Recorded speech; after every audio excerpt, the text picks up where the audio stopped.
स्थिति में चलेंगे और वचन के अंदर हम देखेंगे सीधे। मेरे साथ अपनी निकालें रोमियो की पुस्तक और उसका 6 अध्याय और उसकी 16 पद को कोई भी पढ़ दीजिए। रोमियो की पुस्तक 6 अध्याय और उसका 16 पद। क्या तुम नहीं जानते कि जिसकी आज्ञा मानने के लिए तुम अपने आप को दासों के समान सौंप देते हो, उसी के दास हो, चाहे पाप के जिसका अंत मृत्यु है, चाहे आज्ञाकारिता के जिसका अंत धार्मिकता है। ये क्या कह रहा है यहाँ पे? सुन लीजिए, ये क्या कह रहा है? क्या तुम नहीं जानते कि जिसकी आज्ञा मानने के लिए तुम अपने आप को दासों के समान सौंप देते हो। आज कई लोग अपने जीवन में ये नहीं समझ पाते हैं कि मसीह ने तो स्वतंत्र किया है, पर वो स्वतंत्रता कई बार उनके जीवन के अंदर जो है, जब वो नहीं समझते हैं तो वो स्वतंत्रता को खो देते हैं और पाप के दास बनते चले जाते हैं। पर ये डिक्लेयर करता है, ये इस बात को क्लियर करता है कि क्या तुम नहीं जानते जिस किसी की भी आज्ञा, किसी के भी दास हम ऐसे ही नहीं बन जाते जब तक कि हम उसके आज्ञा का पालन ना करें। अगर शैतान आपके जीवन पे आपको जो है अटैक कर रहा है, या कुछ परेशानी आ रही है, या कुछ ऐसी परिस्थिति आपके विरोध में खड़ी हो रही है, बार बार वही चीजें आ रही हैं, तो याद कर लीजिए आपके जीवन में कहीं ना कहीं आज्ञा पालन में क्या आ रही है? गड़बड़ी है। आप उस बात को नहीं समझ पा रहे हैं कि आप किसकी आज्ञा मानने के लिए दास के समान सौंप देते हैं, क्योंकि जिसकी आज्ञा मानने के लिए आप सौंप रहे हैं, ये आपके जीवन के लिए आप पे प्रभाव डालता है। और ये कहता है कि यदि हम पाप की आज्ञा मानने के लिए सौंप दे रहे हैं तो पाप का अंत क्या है? मृत्यु है। और मृत्यु अच्छी चीज नहीं है प्रियो। मृत्यु में वेदनाएं हैं। इसका मतलब यह है कई बार मृत्यु जो है, हम सोचते हैं सिर्फ आदमी खत्म हो गया, लेकिन मृत्यु के भी अपने अपने पहलू हैं, अपने अपने स्टेज हैं। वो भी मृत्यु के समान है, जो अपने जीवन में चाहता तो है पर कुछ कर नहीं पाता। उसके भी स्टेज हैं कि वो अपने जीवन में बढ़ना तो चाहता है, पर वो सड़क के कहीं तक भी नहीं जाता। ऐसा व्यक्ति 38 साल से पड़ा है पर कहीं भी सड़क के नहीं जा रहा है। वो 38 साल से कहां पे बैठा हुआ है? जीवन के कुंड के पास, कि जब स्वर्गदूत आएगा हिलाएगा। लेकिन क्या है? स्वर्गदूत आता है, हिलता है, और जिसको चंगा होना है वो चंगा होके घर भी। लेकिन इस ये व्यक्ति 38 साल से पड़ा है, और 38 साल से पढ़ने के बाद में जो है, उसके बाद भी ये कहीं तक पहुंच नहीं पाया है, ये कहीं तक नहीं पहुंच पाया है। आज मेरे और आपके जीवन में भी कई ऐसी बातें होती हैं। इसलिए अगर हम समझना चाहते हैं कि हम किस ओर चल रहे हैं, मृत्यु की तरफ जा रहे हैं या जीवन की तरफ जा रहे हैं, तो आपको आज्ञा मानने से पहले अपने आप को जांचना पड़ेगा। किसकी आज्ञा मानने के लिए मैं जा रहा हूं? एक दास के समान सौंप दे रहा हूं मैं अपने आप को। यदि हम इस बात को नहीं समझते हैं प्रियो, तो हम अपने जीवन में क्या हैं? बड़े अभागे हैं। हमने इसका मतलब उस पहली को समझ ही नहीं पाए हैं कि जब मैं प्रभु की आज्ञा मानने के लिए तत्पर होता हूं, तो फिर और कोई चीज मुझ पे वार नहीं कर सकती। अगर वार कर रही है, किसी भी रूप में वार कर रही है, इसका मतलब कहीं ना कहीं मेरे आज्ञा पालन में गड़बड़ी है। मैं ये नहीं समझ पा रहा हूं कि मैं प्रभु की आज्ञा में चल रहा हूं, या दुष्ट के हाथों में अपने आप को, पाप के हाथों में सौंप दे रहा हूं। इसी का आप निकालें 12वें पद से, और ये क्या कहता है? इसलिए पाप तुम्हारे नश्वर शरीर में राज्य न करे हाँ, और तुम उसकी लालसा के अधीन रहो, कि तुम उसकी लालसाओं के अधीन रहो। तो ये क्या कह रहा है? पाप तुम्हारे नाश होने वाले शरीर के अंदर, है ना, नश्वर देह के अंदर वास नहीं करना चाहिए। और पाप ऐसे ही नहीं आ जाता है। पाप जो है ऐसे ही अचानक से नहीं आ जाता है, लेकिन आता कैसे है?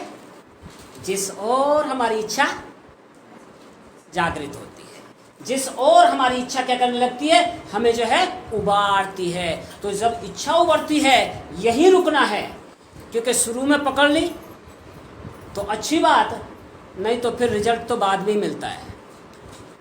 दीमक जब लगती है, शुरू में पता लगता है क्या? कब पता लगता है? जब खोखला होकर के बारूदा नीचे। जीवनों के अंदर भी परिस्थितियां शुरू में नहीं बिगड़ती। प्रॉब्लम है हम किसकी अभिलाषा के लिए, किस चीज की इच्छा के लिए अपने आप को दिए जा रहे हैं, और यही है कि हम पाप के या आज्ञाकारिता के। यदि पाप के चल रहे हैं तो उसका रिजल्ट क्या आता है? मौत के समान है, वो मृत्यु लेके आता है। लेकिन धार्मिकता की तरफ चल रहे हैं तो क्या होगा? आज्ञाकारिता में चल रहे परमेश्वर की, तो उसका रिजल्ट परमेश्वर की धार्मिकता है। और परमेश्वर की धार्मिकता के विषय में लिखा हुआ है कि परमेश्वर अपने प्रेम का झंडा अपने लोगों पे फहरा देता है। That's his righteousness. वो पवित्रता, वो धार्मिकता लोगों के जीवन के अंदर आती है।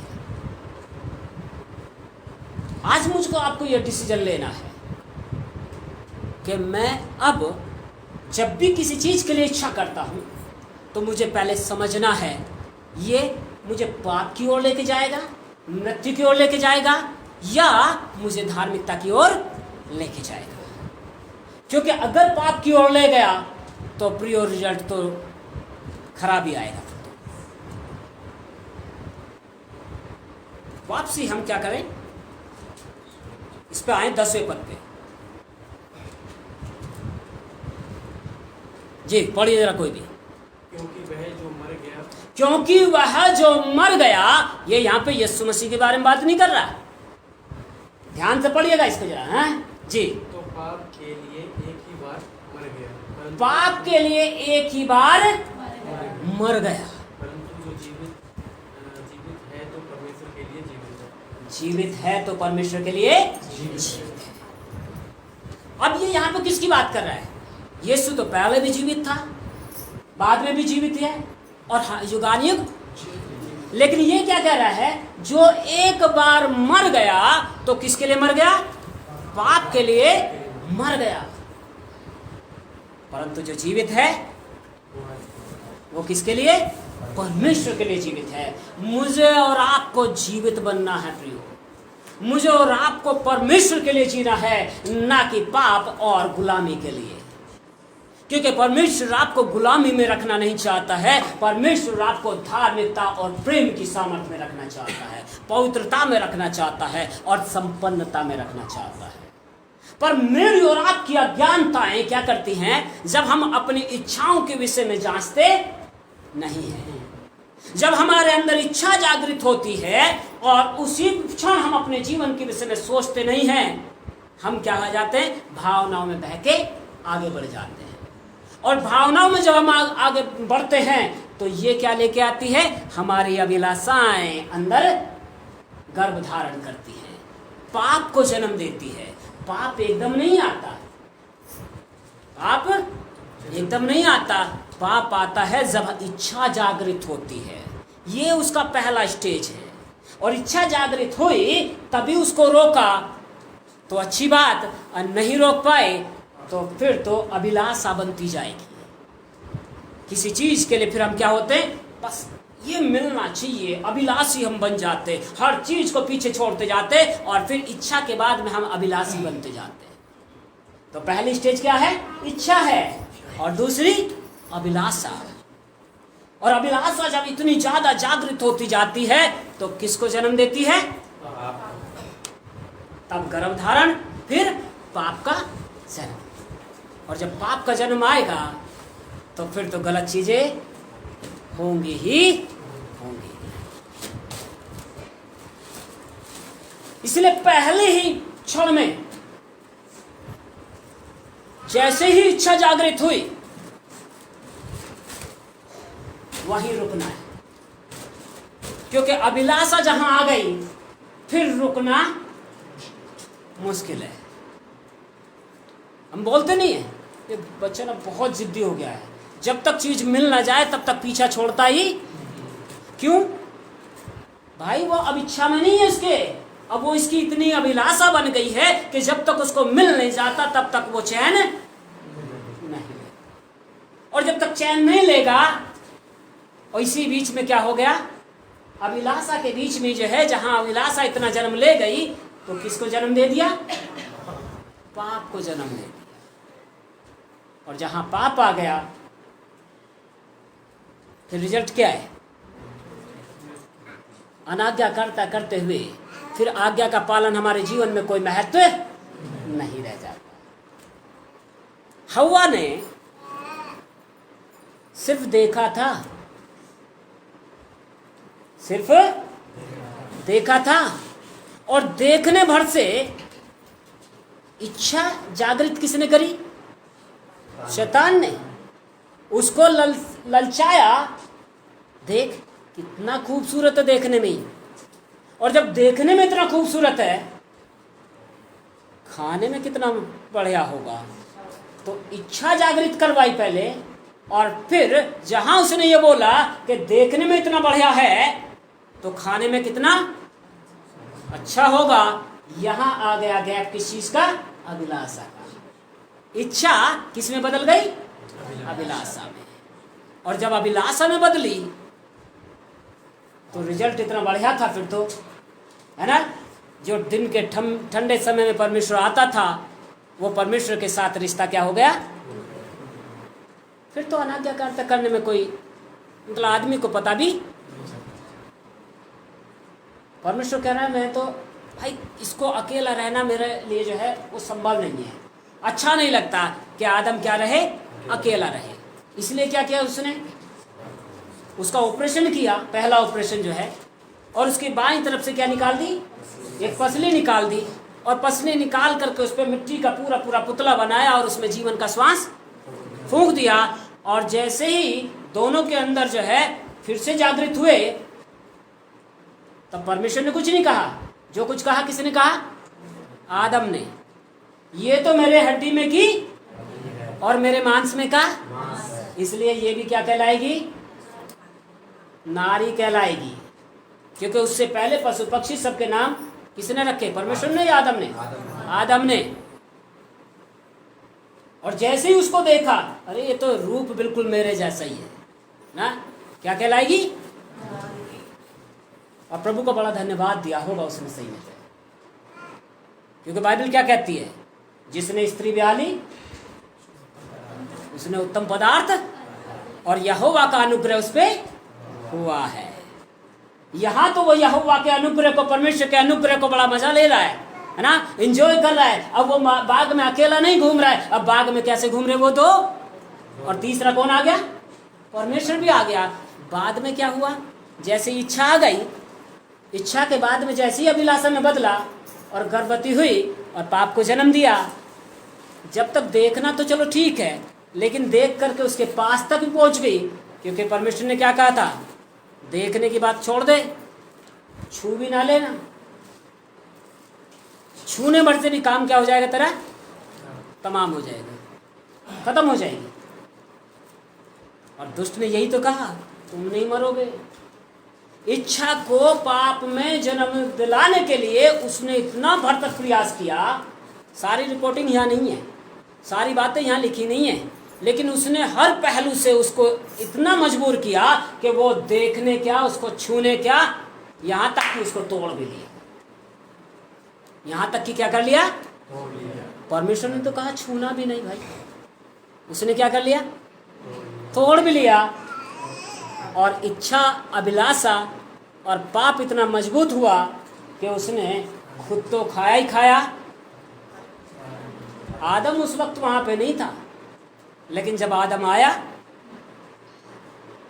क्योंकि शैतान ने केवल हव्वा से बात करी थी, इसका मतलब वो अकेली घूम रही थी तब तक। कई लोग अपने जीवन में परिवारों से क्या करते हैं, आपस में मिलकर चलना पसंद है, अकेले अकेले ही चलते हैं। और जब अकेले चलोगे तो पकड़ेगा तो है ना, क्योंकि पतरस क्या कहता है, वो तो मुंह फाड़े खड़ा है, कब किसको अकेला देखे और उसको फाड़ खा ले। तो आदम या हव्वा जो थी वो क्या कर रही थी, अकेले टहल रही थी। परमेश्वर ने साथी दिया था, ये अकेले टहलने लगी, और जब अकेले टहलने लगी तो शैतान को मौका मिल गया, और मिलने से क्या हो गया, आज तक भर रहे हैं उसका जो है सारा का सारा जो है इच्छा, अभिलाषा और गर्भ धारण करना, और फिर पाप का जन्म। कितने स्टेज आ गए, 4, और 5वां क्या है, रिजल्ट, जो मौत को दर्शाता है। और उसकी मौत हो गई। मौत शारीरिक रूप में नहीं हुई, लेकिन आत्मिक तौर से मर गई। वैसे मेरे और आपके जीवन के अंदर जब इच्छाएं आती हैं, सतर्क हो जाइए वहीं पे। ये इच्छा परमेश्वर की ओर से है या ये इच्छा दुष्ट की ओर से है। अब ये परखोगे कैसे, ये तो तभी परखोगे जब इसको जानोगे, जब इसमें बढ़ोगे। वचन के बाहर कुछ भी नहीं है। बाबा नहीं बताएगा, कोई भविष्यवक्ता नहीं बताएगा, क्या बताएगा, ये वचन नहीं बताएगा सही क्या है और गलत क्या है। और संगति में हमें इसलिए जो रहना जरूरी है क्योंकि परमेश्वर अपने वचन के भेदों को खोल, जो वचन को हम घर में रह करके समझ नहीं सकते, वो वचन परमेश्वर अपनी आत्मा के द्वारा, अपने दासों के द्वारा प्रकाशित करता है। इसलिए संगति में रहना जरूरी है। और उसके बाद क्या किया, अकेली तो मर ही रही थी, लेकिन इसने भी ठान लिया अकेले क्यों मरना, ठीक है ना। तो आज कई ऐसी हैं, कईयों की इच्छाएं इतनी ज़्यादा जो है अभिलाषी हैं। इच्छा तो ठीक थी, लेकिन वो जब अभिलाषा बनने लग गई, भैया सोच तो लो, कहीं तुम्हारी स्वतंत्रता तुम्हें गुलाम न बना दे। इसलिए रोमियो की पत्री में कहता है कि क्या हम अनुग्रह के नीचे हैं, जब हम अनुग्रह के नीचे रहे तो क्या हम पाप ही करते रहें। और नीचे जो कहता है, कदापि नहीं। परमेश्वर ने हमें स्वतंत्रता के लिए बुलाया है, इसलिए हम स्वतंत्र ही रहें, गुलामी में फिर से ना जाएं। पर कई लोग अपने जीवन में इस निर्णय को समझ ही नहीं पाते हैं। सो आपके निर्णय आपके जीवन को सही दिशा या गलत दिशा में ले जाने के लिए निर्भर करते हैं। और ये मैं सिर्फ आपको बोल नहीं रहा हूँ, ये मेरे जीवन के अंदर हम सब यहाँ पे जो बैठे हैं, पहले से जो जिन्होंने प्रभु को जाना है, हमारे जीवन में भी कई बार ऐसे गलत डिसीजंस आए, इच्छा हुई और उसको हम समझ नहीं पाए कि ये परमेश्वर की ओर से आ रही है या दुष्ट की ओर से आ रही है। और उसके बहकाए में आकर के क्या हुआ, पाप जन्म लेता गया और उसका रिजल्ट बड़ा कराने वाला था। उसके रिजल्ट कैसे होते, कराने वाले। और जब कराते तब कहते हैं परमेश्वर ने सुनता ही नहीं, परमेश्वर ने क्यों छोड़ दिया, जब मैं पहले कर रहा था तो तभी क्यों नहीं बताया जब मैं परमेश्वर को चुना हुआ। जब मुझसे परमेश्वर प्रेम करता है तो जब मेरे अंदर गलत इच्छा आई तो तभी बता देता। हमारे पता है ऐसे ऐसे सवाल रहते हैं प्रभु के साथ। फिर तो मतलब हम नेगेटिव उसमें चले जाते हैं, वेव्स के अंदर गलत धारणाएं हमारे जीवन पे इतनी हावी हो जाती हैं और हम समझ भी नहीं पाते। और ये केवल एक आपके जीवन में नहीं है प्रियो, ये हर एक जो मसीह का कहलाता है उसके जीवन के अंदर ये चीजें आती हैं।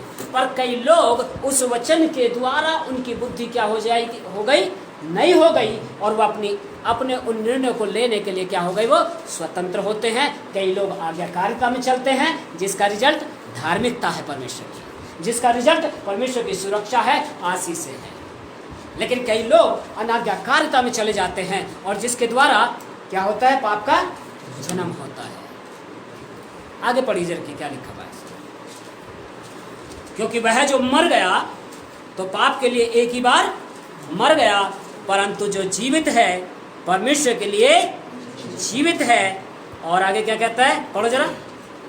ऐसे ऐसे ही तुम भी ऐसे ही तुम भी अपने आप को पाप के लिए मरा, अपने आप को पाप के लिए मरा, परंतु परमेश्वर के लिए मसीह यीशु में जीवित समझो। परंतु परमेश्वर के लिए, किसके लिए? परमेश्वर के लिए। और किसके अंदर? मसीह यीशु में हो करके हम परमेश्वर के लिए जीवित बने रह सकते। बाहर हो करके उससे हम परमेश्वर के लिए जीवित नहीं रह सकते। हमारे अंदर इच्छाएं पनपती हैं, हम एक दूसरे को देखते हैं, इसके पास ये चीजें हैं, इसके पास तो ये आ गया है, और वही क्या होता है हमारे अंदर, है ना, इच्छाएं इतनी बढ़ती जाती हैं जो अभिलाषाएं बन जाती हैं। और जब अभिलाषा बनती है तो गर्भधारण होने में टाइम, और किसका गर्भधारण? पाप का गर्भधारण। फिर कितना भी पुकारते रहो, जब एक बार परिस्थिति खराब होती है तो जल्दी से छूटते। इसलिए कहता है अपनी दाग की बारी में से क्या कर, उन छोटी छोटी लोमड़ियों को जो क्या करती हैं, उस खेत को नाश कर रही हैं, उनको क्या कर ले। जब खेत के अंदर घुस जाएगी तब पता लगेगा, या पहले ही जब घुसने के लिए है? भाई किनारे पे तो दिख पाएगा, जब खेत के बीच में चली गई तब कुछ दिखेगा क्या? अगर सरसों की बात ही करने लग जाओ तो कभी कभी सरसों इतनी बड़ी लंबी लंबी हो जाती है, और उसके बीच में कौन घूम रहा है पता लगेगा क्या? अब किनारे पे है तो समझ में आएगी। मतलब सीधे सीधे ये है, जब इच्छा है तभी किनारा है। अभिलाषा हो गई तो ये मान लो सेंटर में पहुंच गई, खेत के बीच में पहुंच गई। और जब खेत के बीच में पहुंच गई आप उसको जल्दी से निकाल नहीं सकते। जैसे ही इच्छा हुई, ये वो खेत का किनारा है जहां पे हम उसको क्या कर सकते हैं, आसानी से पकड़ सकते हैं। समझ पा रहे मेरी बात को? तभी पकड़ सकते हैं। फिर क्या होगा? कहावतें ऐसी नहीं बनती, जब चिड़िया चुग गई खेत फिर नहीं समझ में आता है। लाइफ ऐसे ही बर्बाद होती है, जिंदगियां ऐसे ही तबाह हो जाती हैं। इसलिए मेरे प्रियो, मेरी प्रार्थना है कि जब इच्छा आपके अंदर जागृत हो वहीं ठहर जाओ। प्रभु ये इच्छा मेरे अंदर आ रही है, ये तेरी ओर से है। अगर तेरी ओर से नहीं है तो मेरे अंदर से ये मिट जाए यीशु के नाम से। वहीं पकड़ना आसान है, वहीं उसको छोड़ना आसान है। अभिलाषा बन गई, गर्भ को जन्म दे दिया, गर्भ धारण हो गए, फिर तो, और एक बार जो गर्भ धारण हो गया फिर तो पैदा होना ही होना। मैं शब्द वो इस्तेमाल कर रहा हूं जो बाइबल में लिखे गए हैं, और हम सब उन चीज़ों को जानते हैं बहुत अच्छे से। सो मेरी दिल इच्छा ये है, आप इतने प्रार्थना में जागृत हो जाओ कि जब आपके सेंसेस इतने अलाइव हो जाएं, आपकी इंद्रियां इतनी अलाइव हो जाएं कि जब कुछ आपके जीवन में आने लगे आपको पता लग जाए कि गलत चीज़ आ रही है या कुछ अच्छी चीज़ आ रही है। और इनको आप समझ सकते हो, जितना कोई प्रार्थना और वचन में रहेगा, दर्शन के द्वारा परमेश्वर क्या करता है, बातचीत करता है। तो दर्शन वो सेंसेस एक, और कई बार परमेश्वर का वचन जो है वो अपने आप में एक सेंसेस है। आप पढ़ते कि मेरे अंदर क्या इच्छा आ रही है और लिखा क्या है, तो आप उसको क्या करते हैं, मैच करते हैं। और तीसरा, परमेश्वर का आत्मा कई बार कानों में आके बोलता है, बेटा गलत है, सीधा हो जा। ये भी सेंसेस है। और चौथा सेंसेस क्या है परमेश्वर की तरफ से, जब यहाँ से वचन जाता है, जब कोई परमेश्वर का जन बोलता है, गलत राह पे चल रहे हो, सीधे हो जाओ। और कई लोग उसको समझना या सुनना पसंद नहीं करते। और यही वो समय होता है, अगर हमने सुन लिया तो हम क्या हो जाएंगे, पाप से बच जाएंगे, हम पाप से बच जाएंगे।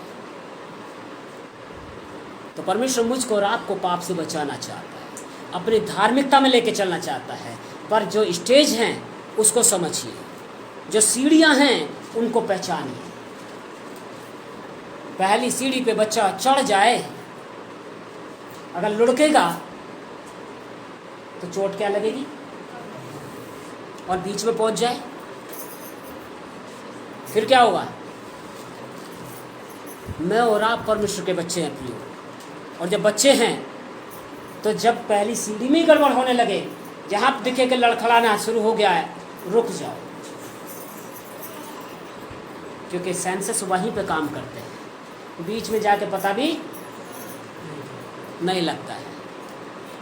जब एक्सीडेंट होता है ना तो क्या होता है, तब पहले से पता रहता है एक्सीडेंट होगा, और जब होता है ये सारे के सारे उड़ जाते तब तो। और जब मालूम है कि मोड़ है, हल्का करके चलूं, स्लो करूं और अपने ही किनारे में चलूं। कई लोग स्लो तो चलते पर बीचों बीच चलते। भैया दूसरा कोई तेजी से आएगा तो ठोक के तो जाएगा, तो किनारे भी ठीक है भाई, तो किनारे पे रहें लेकिन प्रभु में रहें, और वहीं पकड़ लें चीज़ों को कि ये गलत हो रही है, वो नुकसान नहीं दे, वहाँ उठोगे और बढ़ते जाओ। आमेन। काश परमेश्वर मुझको आपको ऐसा अनुग्रह दे कि ये जो हम एक बार पाप के लिए मर गए हैं, इसमें हम फिर से न जाए। एक और पद को पढ़िए और समाप्त करेंगे इसको। 17 पद।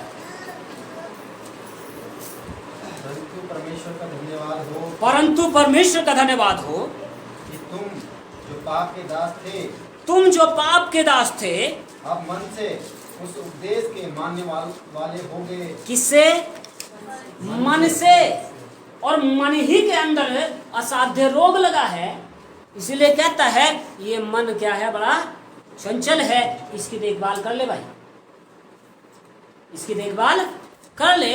और इच्छा जागृत कहाँ से होती है? इसी मन से। मन कहाँ पे है? यहाँ पे या यहाँ पे? यहाँ पे।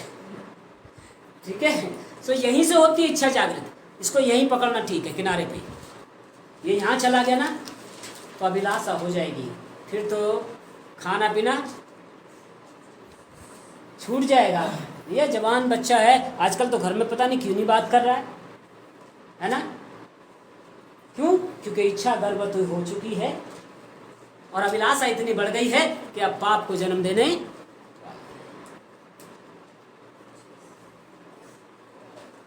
तौर तरीके बता देते किधर चल रहे हैं। तो किनारे पे पकड़ना आसान है भाई, बीच में जाकर के मत पकड़ो। बीच में तो रिजल्ट ही आना है, क्योंकि वहां पे जाकर के आप किसी की सुनना पसंद भी नहीं करते। किनारे पे आसान है सुनना समझना, किनारे पे आसान है कि हम प्रभु में बने रहें। ये कहता है जब तुम एक बार पाप के लिए मर गए और उसके बाद में क्या हो गए? उसके सांचे में ढाले गए, उस उपदेश के मानने वाले हो गए। आगे कहता है जिसके सांचे में ढाले गए थे। मुझे और आपको प्रभु यीशु मसीह के सांचे में ढाला गया, इसीलिए जब हम उसके उपदेश को मानने वाले हो गए हैं उसी में बने रहे। काश मेरे आपके जीवन की इच्छा यही हो जाए कि मैं प्रभु तेरी धार्मिकता में बढ़ना चाहता हूँ, ताकि मैं किसी गलत राह के में चलने के द्वारा अपने जीवन को तबाह ना कर लूँ, लेकिन मैं तेरी सामर्थ और अभिषेक के द्वारा और तेरे वचन की अगुवाई में और संगति के द्वारा, क्योंकि वहाँ पे कहते ना एक दूसरे को समझाओ सिखाओ तराशो उनको, तो संगति में बने रहना जरूरी है। संगति से जब आप दूर भागने लगे, आप समझ लो गड़बड़ होने वाली है। समझ जाइए, जहाँ पे एक हफ्ता मन नहीं किया तो आप याद रख लो आप किनारे पे हो, आसान होगा निकलना। एक हफ्ता जैसे ही मन नहीं किया, मन नहीं कर रहा जाने का, समझ लो परेशानी आपके जीवन में मुंह फाड़े खड़ी है। इसलिए वहीं पे अपने शरीर को पौलुस क्या कहता है? मारता कूटता और अपने बस में लाता हूँ।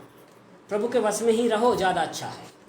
प्रभु के वश में ही हम आगे को बढ़ें तो बहुत अच्छा रहेगा।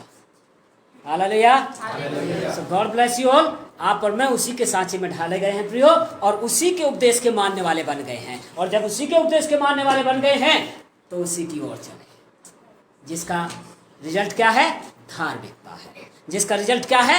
अनंत जीवन है। जिसका रिजल्ट क्या है? आप जिन जिन चीजों पे हाथ लगाओगे वो क्या हो जाएंगी? आशीषित हो जाएंगी। जहां पे आनंद ही आनंद है। आइए अपने आप को बुलाएं और प्रभु से प्रार्थना करें। स्वामी तेरा धन्यवाद प्रभु, कि आज तूने हम सबों को प्रभु अपने वचन के द्वारा हमें तरासा है, हमें चेतावनियां दी हैं, हमें प्रभु परमेश्वर पिता तूने आगाह किया है और प्रभु समझाया है उस तरीके को कि कैसे हम पाप से बचे रहें प्रभु, कैसे हम अनाज्ञाकारिता से बचे रहें पिता। अब इस समय यीशु के नाम से मैं अपने आप को पूरे घराने सहित कलीसिया के एक जन को प्रभु, तेरे दासों को पिता, सबों को तेरे लहू में ढांप लेता। ऐसा अनुग्रह कर प्रभु, हम प्रभु परमेश्वर तेरी आत्मा में होकर के तेरे लोगों को प्रभु सही दिशा में आगे बढ़ाते ले चले जाए पिता। अब तेरा सामर्थ्य छिदवात हम सबके जीवन पर रहे और हम सबके सब पवित्र आत्मा आपके द्वारा उबारे जाएं और सामर्थ्य हो, ताकि प्रभु हम अपनी इच्छाओं में प्रभु जब चलने लगें तो प्रभु होने दे परमेश्वर, हम अपने आप को वहीं पर रोक लें और तेरी मर्जी को पूरा करने वाले हो जाए पिता। क्योंकि हम जानते जो अपने आप को और दूसरों से अलग कर लेता है वो अपनी ही इच्छा पूरा करने के लिए ऐसा करता है। और मेरे यीशु, तू नहीं चाहता कि हम नाश हों, लेकिन हम प्रभु परमेश्वर तेरी धार्मिकता में बढ़ते चले जाएं। और जो ये वचन बोया गया है हर एक हृदय पिटल पर लिख जाए प्यारे पिता। और प्रभु ये दूर से प्रभु राजा दौड़ते हुए प्रभु राजा पढ़ा जाए। हमारी जिंदगी तेरे सम्मुख है पिता, आज तो अपना कंट्रोल ले और वो हमें अनुग्रह कर और हमारे सेंसेस को इतना अलाइव कर प्रभु, इतना जागृत कर, ताकि प्रभु हर गलत चीज और सही चीज में हम पहचान कर सके पिता। और तेरी प्रभु राजा जो चीजें हैं, जो तेरी बातें हैं, हम केवल उसी में बढ़ते चले जाए। स्वामी, हर एक उपस्थित जन के ऊपर तेरा अभिषेक चाहते हैं, हर एक के ऊपर तेरी बुद्धि, ज्ञान, समझ की आत्मा को रिलीज करते पिता, ताकि कोई भी प्रभु कमजोरियों में न चले, कोई भी पाप में न चले पिता, लेकिन धार्मिकता की चादर हर एक जीवन पर ओढ़ा दीजिए पिताजी, ताकि प्रभु हर एक जन शांति और आनंद में बढ़ते चले जाए पिता। और प्रभु तेरे सांचे में हम प्रभु, क्योंकि तुझ में ही हम ढाले गए हैं पिताजी, और तेरे सांचे में होकर के तेरे उपदेश को मानते हुए हम प्रभु परमेश्वर उस प्रभु राजा अनंत प्रभु निवासों में प्रभु पहुंचने पाए पिता, जहां तू विराजमान है। स्वामी, हम तुझको चाहते, हम सबकी अगुवाई कर, यीशु के नाम से मांगते, आमीन। So God bless you all. प्रभु आशीष।